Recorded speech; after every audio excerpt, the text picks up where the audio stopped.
بسم الله الرحمن الرحیم.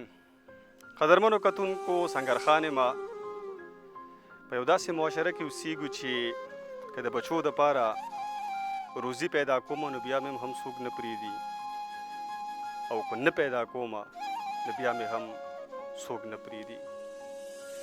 موجود یم د نوخار ضلعې د خیشکو په کلي کې سید علي شاه چې د اکسایز ملازم و.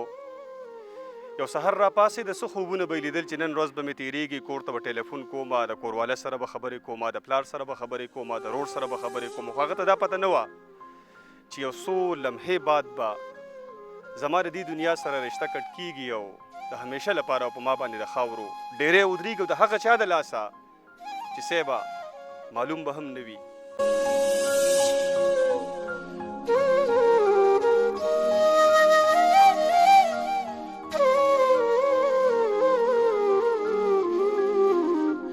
مرو کتونکو دا د شهید سید علي شاه بچي دي، دا د هغه لورکی ده، دا یې هم لورکی ده، دا د هغه بچنګی دی.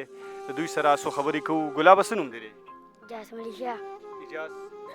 جاسم علي شاه. جاسم علي شاه. جاسم علي شاه څوم کلاس کې سبق وی؟ دریم کلاس کې سبق وی. ټیک ده. بابا حوالې سره به راته څه وی؟ خاورې خو پې واوړې دي.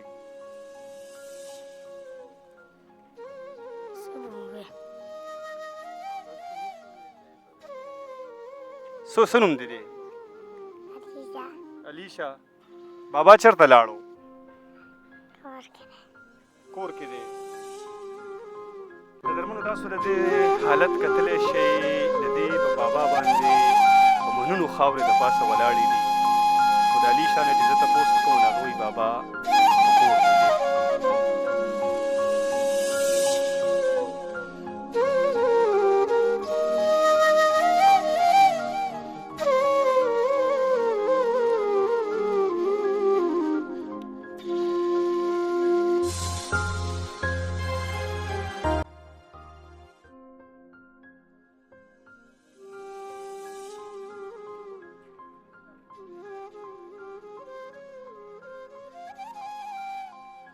ما سره د سید علي شاه تره ولاړ دی. دا سایډ ته چې تاسو ما سره وینئ دا د هغه والد صاحب دی. په دې عمر کې د ده ملا ماته شوه. تاسو سوچ وکئ چې دا به دغه د زلمي بچي غم په دې کمزورو اوږو باندې څنګه برداشت کوي.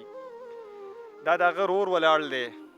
د دې حالت تاسو کتلی شئ. باقي تفصیل د دوی نه اورو. السلام علیکم جی. وعلیکم سلام. بسم الله الرحمن الرحیم. کاکا اس دا راته ووایئ چې د سید علي شاه عمر به څومره و؟ 35 سال به و. 35 سال عمر یې. واده شوی و؟ او جی. څو بچي دي؟ د ده 2 بچي دي. 2 بچي دي. هلکان څو دي؟ جینکۍ څو؟ 2 هلکان دي او 5 جینکۍ دي. 5 جینکۍ دي. د مشري هلک جینۍ عمر به څونه وي؟ یاره مشرۍ خو بس پیغله ده، او د هلک عمر به 6 کاله د مشرۍ. ښه. کشرۍ لور هلک دی جینۍ ده؟ کشرۍ لور د 25 ورځو ده. اوس د 25 ورځو ده. ښه ټیک ده. ښه دا راته ووایئ چې د ده ملازمت ده عمله خو په ډي ای خان کې شوې ده، هلته کې نوکري کوله؟ او جی په ډي ای خان کې نوکري کوله. ښه. څونه وخت یې د ملازمت شوې؟ ملازمت ډېر وخت شوی، لږ خو نه دی شوی. ښه. ما ته څه یاد دي خو وخت ډېر شوی دی. د لیاقت شباب په دور کې دی برتي شوی دی. ټیک ده. او د والو ډیپټي په کوارټ کړی وه، بیا چې کوم دی ډي خان ته تللی دی، او بیا چې کوم دی نو خپله ډیپټي به یې کوله، مزدوري به یې کوله، ناجایز کار یې نه منلو. به دې ظالمانو د ملک او د قوم خدمت یې کولو، د دې خاورې خدمت یې کولو. دا ظالمان پرې راغله او دی شهید کو. سره د دغه کانسټیبله، سره چې کوم دی نو د دغه هوټلوالا، سهار چې څکله ناشته یې کوله. د ماسخوتن نه خبرې وکړي چې سهار به زه په چوټۍ درځم، 14 اګست دی، بچي به زه وباسم چکر ته او دردم به، او سهار چې کوم دی دې ظالمانو سره دا کار. اچھا کاکا ده ته پته نه وه چې په دې ملک کې که ته خدمت کې، که په دې ملک کې که ته صحیح ډیوټي کې، که د دې خاورې ته حفاظت کې، نو ته به خپله ککرۍ خورې؟ ده ته را پته نه وه؟ ولې نه جي، تا ته هم خپله پته ده، ما ته هم پته ده، هر سړي ته پته ده چې ایماندار سړی نه پاتې کېږي. خو ډیپټي خو به پسه کوې که نه، رزق خو به ګټې، د دې خپلې خاورې د دې ملک حفاظت خو به کوې که نه. چې ته مو وایې چې زه یې نه کوم، او زه مو وایم چې زه د دې ملک حفاظت نه کوم، نو د دې ملک حفاظت او دفاع به څوک کوي؟ خو مونږ خلک زما بچي، ستا بچي، د بل بچي به یې کوي که به یې نه کوي.